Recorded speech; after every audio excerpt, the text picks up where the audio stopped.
All right, let's go live. What's good? This is Dan Main, and I hope I'm recording because if I'm not, it just sucks. I'm getting back into the swing of things, but welcome to the channel. Today, we're going to talk about mastering red teaming fundamentals from my perspective, someone that is always threat hunting, someone that is always pursuing APTs and always busy. So I hope you learn a lot. This is going to be a long video. I hope you can take some notes and kind of stick with me. If you are joining live, you should be able to communicate with me with the live chat. So I'm not going to belabor it too long. I'm going to pull up my stuff and we're going to start talking about the learning path. If you've done it before, like if you've done a learning path, like stick with me anyway. And I'm telling you, when you learn a different perspective of what's going on, it'll help you be a stronger, more better red teamer, pen tester, etc. I'm going to be leaning more toward red teaming and threat emulation versus pen testing. If you don't know the differences, you're going to learn today, baby. So here we go. So this is where I am now. And I'm going to set this up so that I can respond to chats. Normally this part would be on another monitor, but I disconnected it for some reason. Anyway, this is red teaming. I'm not going to read it to you, but for people like me, right? So I have recently, I'm recently in a position where I'm more of a technical advisor / manager. And one thing that I look for, especially in my analyst, is the ability to think like an attacker. We also have a different department though that specializes in red teaming and threat emulation. Generally speaking, when we go to customers, like your typical Fortune 500 organizations, APTs are going after these organizations. So APT 28 comes to mind, Russian-based Russian-based APTs. And instead of trying to find everything, we go after specific APTs. And red teaming, if you have an element as a part of that organization that can red team and craft their tools and techniques and procedures to specific APTs, you are of significantly more value than a person that's just going to just be a cowboy and just run attacks. So that's why it's very important, and that's where you can gain the most your value from. So I hope that made sense. So these things are true. We'll just click complete there. Let's talk about vulnerability assessment and penetration test limitations. You'll see a lot, especially in this field, where people just want to new downloads detected. Yeah, I don't know about that. People will want to call vulnerability assessments pen tests, or they'll say, okay, we can't actually pen test your network, so let's just do a vulnerability assessment and let's give you that report. But that is not sufficient because there is a human element, even with ChatGPT and AI and all of that. There's a human element that is still far more effective when it comes to getting around defenses and taking advantage of people. But here it is, vulnerability assessments. As a pen tester, or I said I wasn't going to get into pen testing, but as a pen tester and a threat emulator, you're going to have to run vulnerability assessments because this is going to give you your quick and easy wins. Now, I know that the people that watch me are more advanced in this, but I do want to give my take on this so that you kind of understand it from, more than one perspective here, not just like your own. It's good to have your perspective criticized, especially in this field. So pen testing, I'm not going to go over that because, again, this is not a basic video. You can look at the thing here and pen testers just try to get in. So let's talk about advanced persistent threats. Now, I kind of, began with, the fact that advanced persistent threats are going after a certain thing. They're not just getting in and just get in and just like high five and shit. Like they're getting in for a specific reason. They have a specific target. Normally it is just for espionage. APTs like to spy on the Microsofts and the Googles and such like that, so they could like take that intellectual property back if they are doing that on the network that they're targeting, or they might want to, when it comes to things like ransomware, we don't consider those APTs because ransomware artists and cyber criminals are often very loud and like they don't do things in a very organized way. And I'll give you an example of that.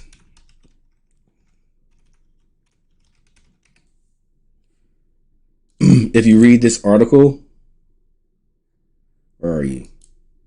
You'll see, and I'm not going to go over this because I went over this for my Discord group. But if you go over this, you'll see that, you know, these ransomware artists are very loud, and the fact that they aren't caught is alarming. So, yeah. So we don't consider those APTs. So that's why I'm not bringing up ransomware. I'm really more bringing up like cyber espionage, stealing IP, intellectual property, those things, and just generally just having persistence in the network. So yeah, this is kind of what APTs do. Now APTs aren't beyond, they aren't, you know, above is what I wanted to say. They aren't above ransomware, but generally they don't do such things because they want to be persistent. So ransomware and persistence just don't go together. Would vulnerability assessments prepare us to detect a real attacker in our networks? Yes. What? Detect a real attacker. What do they mean by that? Oh, damn. It's early, bro. So it's not going to detect an attacker. It's going to give an attacker a way in. I guess whatever. During a penetration test, are you concerned about being detected by the client? Yes. Okay. I don't agree with that. It depends on what penetration test you're doing, because normally sometimes penetration tests are to test the SOC analyst response, and you are concerned about being detected. Concerned in a different way, but still concerned. Highly organized groups and attackers, advanced, persistent threat. Now I hope this wasn't I hope this wasn't so basic to you that I've lost you, because I'm gonna be deep diving into, you know, some more thought engaging things. So just stick with me here. Red team engagements. Now we're finally talking about red teaming. The difference here again, and I'm repeating for effect, is that your red team, at least our red teams, like to emulate threats versus just trying to get in and testing defenses. When you emulate a threat, again, your SOC analysts have to think and say, okay, there's a lot of hacking going on. How do I only focus on the APT in their actions? And this is a huge problem in our field, because there's a thing called disinformation.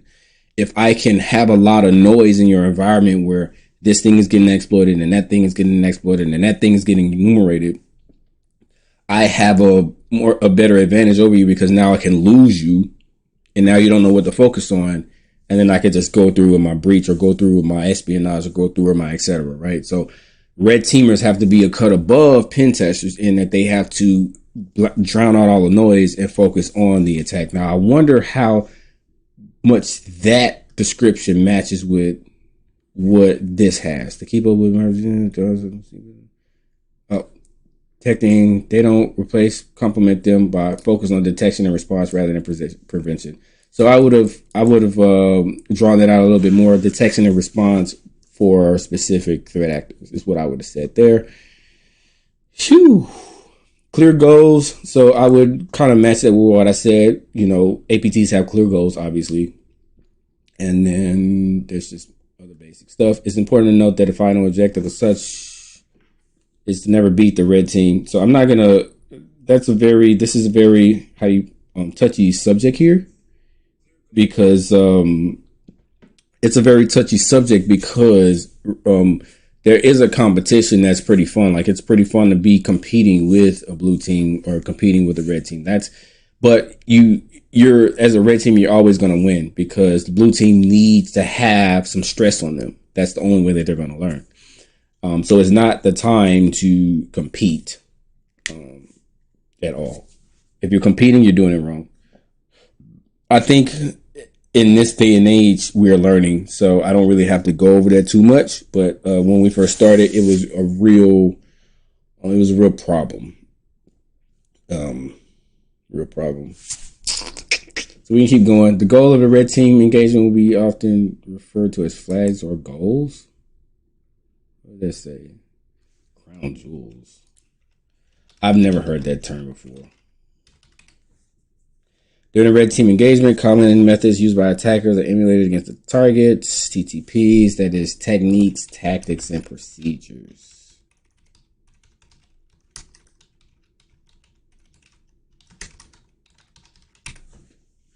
The main objective is to detect as many vulnerabilities. No, it's not the main. Team functions and engagements.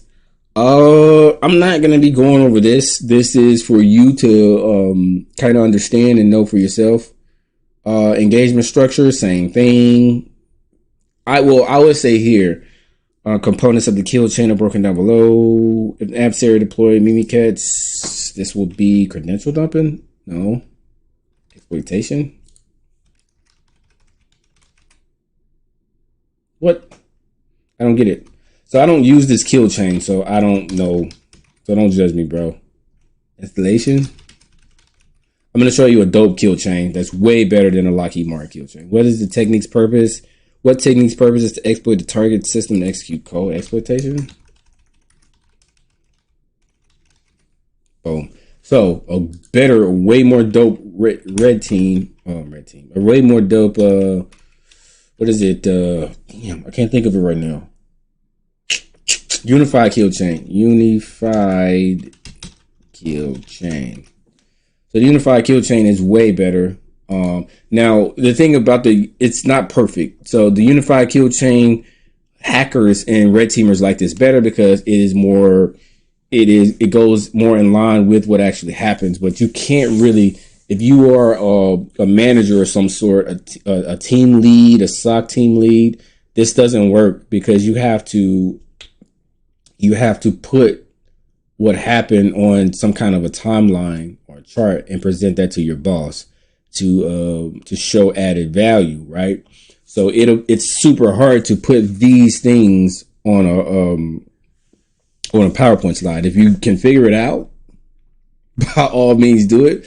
But the unified kill chain is more for the SOC analyst versus the manager, the person presenting it. Everyone should understand it. By the way, before I keep going, I am not a SOC analyst. The things that I do are closest to SOC analyst, but what I actually do doesn't really have like a defined term like SOC analyst. What I generally do is go and help the SOC analyst by thinking more proactively versus I'm not going in to respond to alerts like SOC analysts do. I'm going in to say, okay, we looked up some things on OpenCTI and some open source research that, you may be next. So we'll go through and use what we found on the internet to say, okay, let us proactively hunt against this thing, this new tactic, this new technique, this new phishing mechanism. We go after the new things that haven't been reported yet versus the SOC analyst. But unfortunately, since there's not a lot of literature that represents what I do, I have to default to SOC analyst so it's the differences aren't so vast that I can't call myself a SOC analyst, but a SOC analyst, I don't hunt on the same networks every single day, which is a little bit of a disadvantage, but at the same time, I don't get seeing the same things and getting burned out and start ignoring things. Like I'm always going to a fresh environment, which helps me provide them with a second set of eyes, what's the word I want to say here? A second opinion. So yeah, let's keep going with the red team and stuff because I know that's why you guys are here. All the things that we have discussed come together. Notice what are they talking about here? White teams? Come on, bro. Boom. I don't care. Boom. I don't care. Yep. Print Nightmare was pretty bad. Emulating TTP or lateral movement. Yep. Reporting and analysis. Okay. So I kind of skipped through that. It's important, but I'm not here to give you the inner workings of teams and like the organization and stuff. This because you would go to sleep. We might as well just finish this here. What cell is responsible for offensive operations? Red team.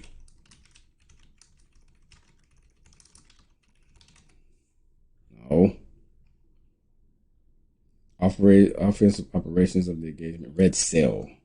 Whatever, bro. What cell is the Trojan? White cell.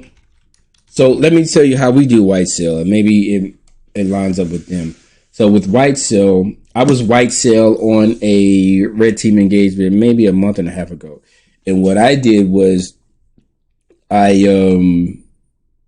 as new open source intel came out, I gave it to the SOC or the blue team. So again, we're not a SOC, but I gave it to them so that they can respond. So I gave them stuff like hashes, stuff like TTPs, as reports. And then what I also had to do is I had to make sure that I was assessing the blue team as well. So as they called stuff, I was like getting points. And then the third thing that I was doing is I was talking to the red cell just to make sure that we were staying on point.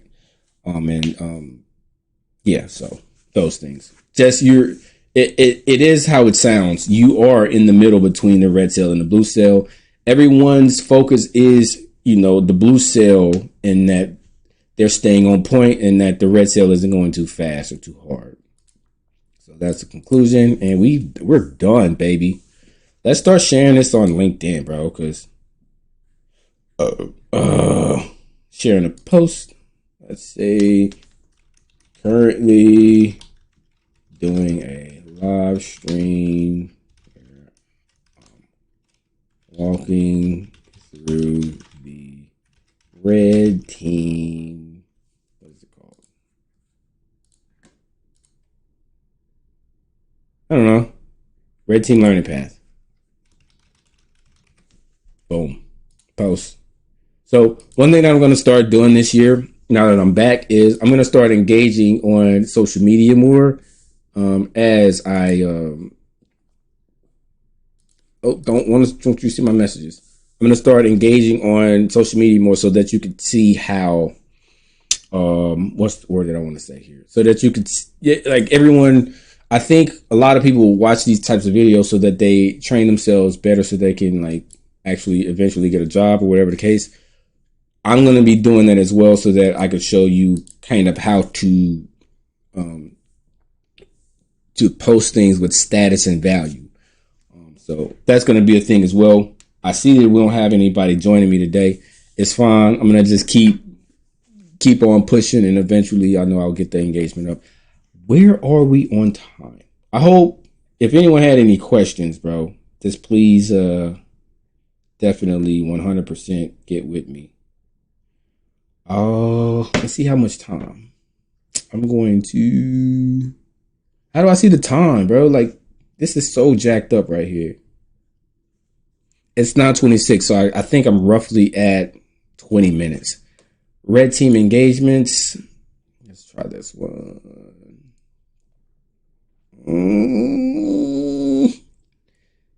Okay, we don't want that. That's for managers, so I'll go back and do that on my own. Red team threat intel. Okay, so you definitely want to know about CTI and threat intelligence. So let me see how they explain it here. Can be consumed, blah, blah, blah, blah. Traditionally, defenders use IOCs in this room. We'll be focusing on. Okay, that sounds exciting. Applying threat intel to the red team. They aid in consuming, blah, blah, blah. These techniques will be learned, kill chains, blah, blah, blah, blah. Yeah. I have never heard of this framework, so we're going to be doing some learning today.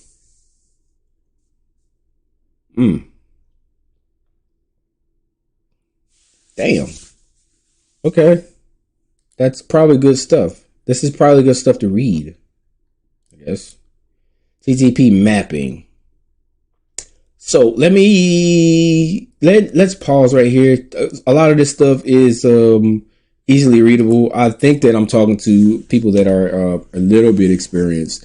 So I'm going to pause right here and let you look at this while I talk. So people will talk a lot about, you know, open source intelligence on or APTs, right?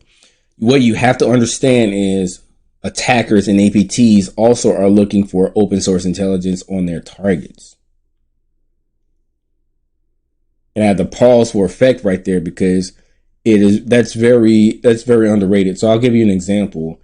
If I can look on your website and see what types of skills you're looking for, let's just say, for example, you're looking for an SQL database administrator. I know that you have an SQL database at that point, you know, so I can enumerate your network, your organization based on what you are asking for in your job description. Yes, it goes that deep.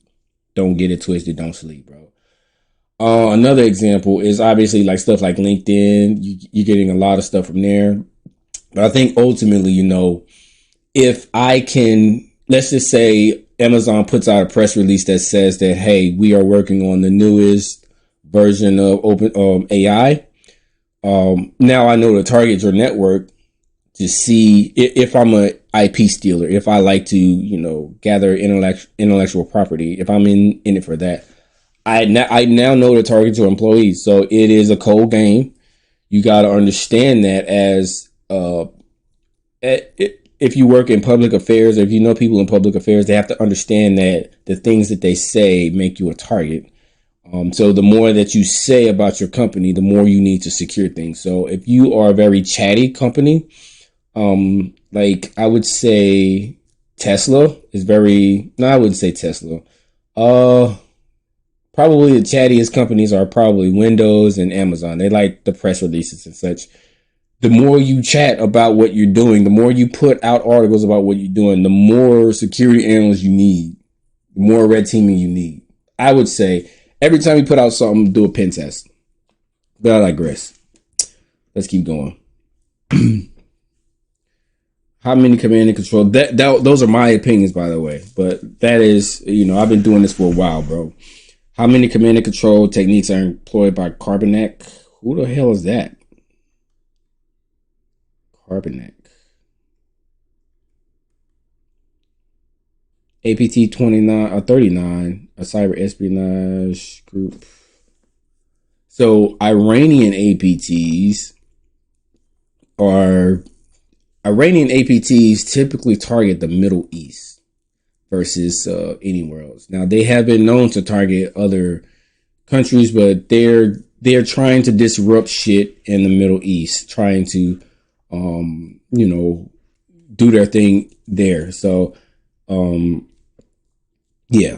So just keep that in mind. Like, you know, APTs have certain things that they go after, but they have certain countries and certain companies that they go after as well. And so yeah. So if you start a business and you want to start a threat hunting business, you have to understand that you have to understand those things.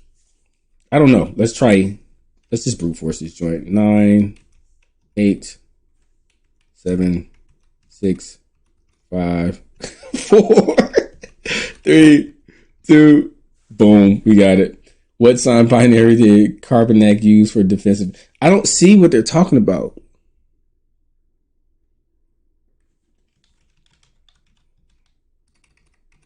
Okay, so obviously we have to leave the site, which is not good.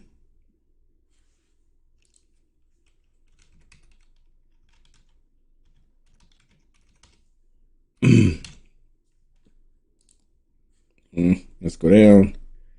Sign binary. I can't spell today. So the quotes, if you don't know, means that that must be included. I'm going to skip all this TryHackMe stuff because I want to learn on my own.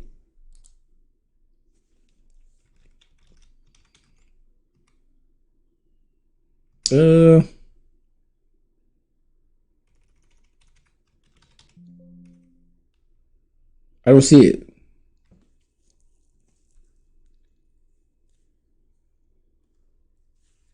They don't have it.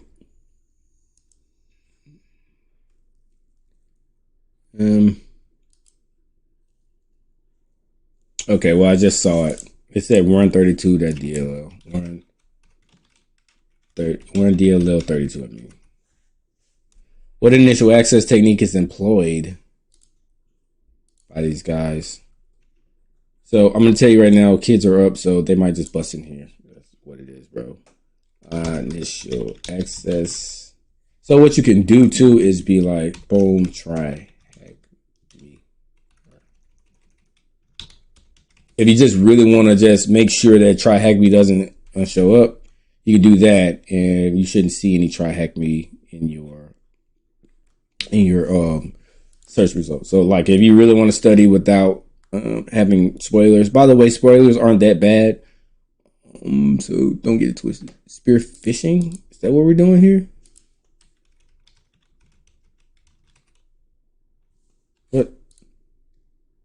What? That doesn't help. Initial access tactic. Oof. Initial access tactic. What the hell, bro?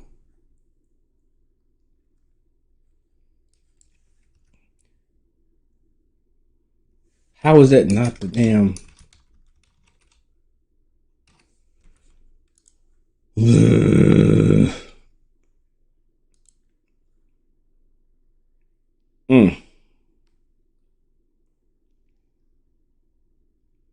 I don't know, bro.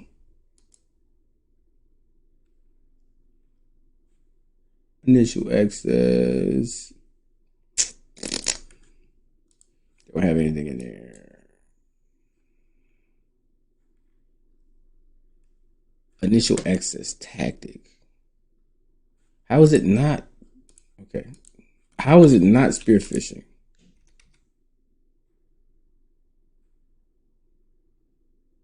Valid accounts.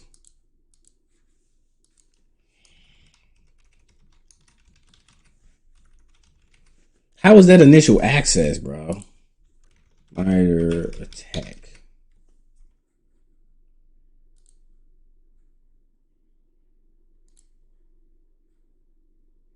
Adversaries may obtain and abuse credentials of existing accounts. That's not initial access. Why? If you know, that is initial access. If you get the, I guess if you get the creds before you log in, it would be your initial access. Whatever. My bad, bro.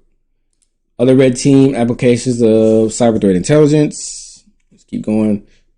CTI also be used. Okay, yep. First behavioral use. So yeah, all of these things are things that. So as a SOC analyst, one thing that we do is, can I share this? Maybe I can't share that. It's just really important to think analytically about every single thing that you do and make sure that you start with a question. So let's just say, start with a question. And one of the common analytics in the field is to go off greatest and least occurrences. So saying like, what are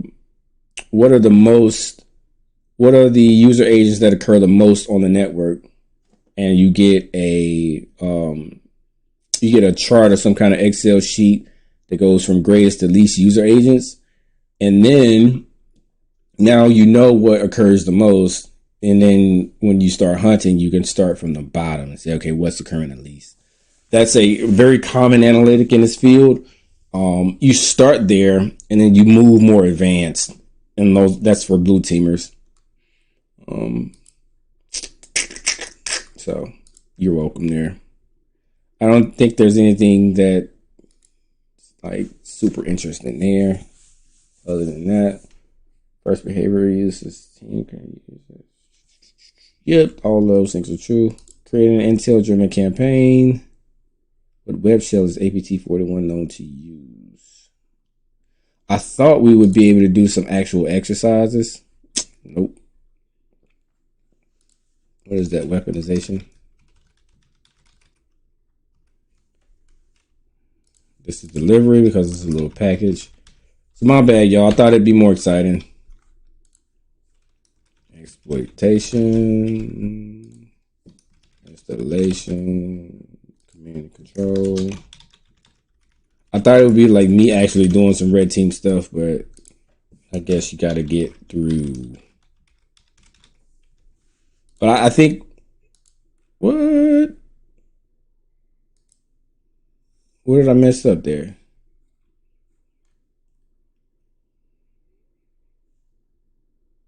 What?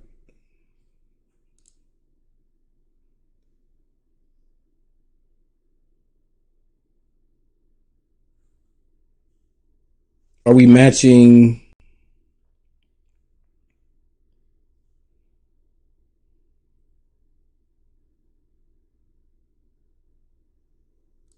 Oh.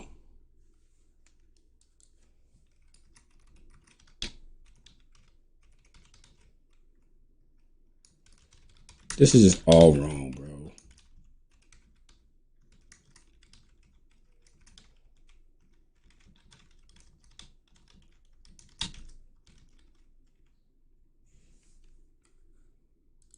If this ain't right, I'm just gonna keep moving. Exfiltration. Yep, I'm gonna keep moving. I don't get what they want there. And then conclusion completed. So whatever. Let's see if we can do some cool guy stuff before I go. View path.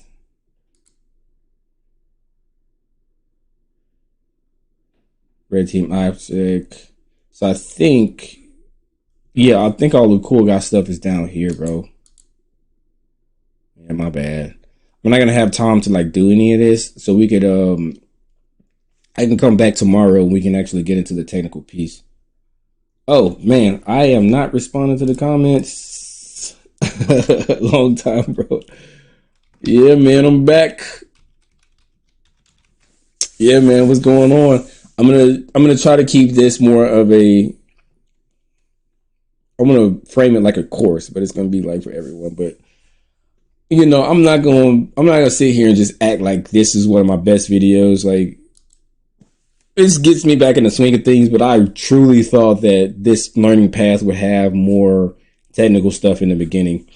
But if you go back, I'm just doing a whole bunch of talking. I think the very next one, and I'm gonna try to like make it evident on the video title, is I'm gonna be doing a lot more technical stuff.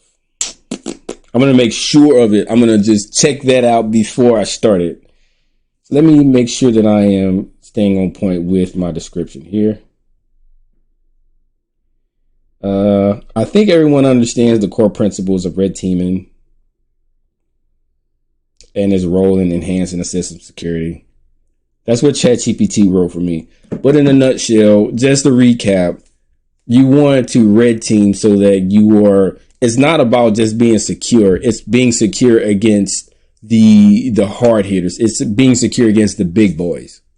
You don't care about being secure about like, I mean, it helps there as well, but you are focusing on being secure against the big boys.